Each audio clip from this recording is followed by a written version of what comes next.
عدد من العسكريين من الجيش اللبناني استشهدوا في منطقة رعيان في جرود عرسال، وذلك بعدما قامت دورية من القوى الضاربة في الجيش بالتوجه إلى البلدة لاعتقال خالد حميد المتهم بالانتماء إلى مجموعة إرهابية، وبعد إلقاء القبض عليه بعد مناوشات بسيطة. وعند خروج القوة من عرسال عن طريق جرود البلدة رعيان تعرضت لكمين مسلح أدى إلى سقوط الشهداء في صفوف الجيش اللبناني ومقتل المطلوب خالد حميد وجرح 7 آخرين بحسب مصادر أمنية.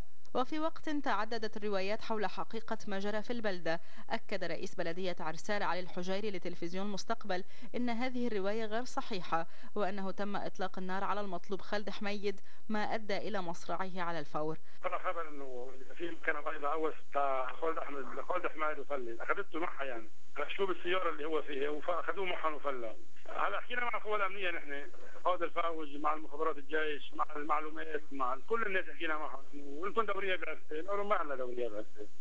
يا عم بيتاكدوا مني، رجعنا اتصلنا مره واثنين وثلاثه قالوا ما عندنا دوريه، يروح نبعث لكم دوريه تساعدكم نشوف مين قتل الزلمه.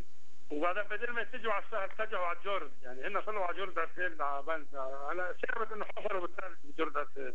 مين اللي قوصوا؟ خالد طلعوا بالجرد؟ اللي قوصوا خالد حمايد. اي انا صرت الناس وراهم ساعتها وصار اشكال، صاروا يضربوا خزايف على الناس صرت الباب.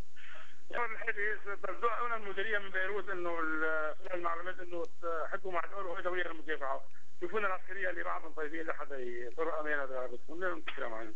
مين بتحملوا مسؤوليه اللي صار اليوم؟ بنحمل مسؤوليه اللي عم يفبرك هذا الفيلم العرسال. انا بس احكي مع 50 جهاز امني بقول له ما لنا دوريه العرسال، هن بيتحملوا المسؤوليه. بنحن كل عمر بدنا نطلع نجيبهم من الجورد للجيش، نطلع نأزرهم، نطلع معهم، نطلع نحميهم، نطلع بنساعدهم، وين ما بدهم نطلع معهم، بس يعني هن اللي عم يركبوا فيلم العرسال وهن بيتحملوا المسؤوليه. وقام الصليب الأحمر بنقل شهيدين للجيش و6 جرحى إلى مستشفى دار الأمل في بعلبك.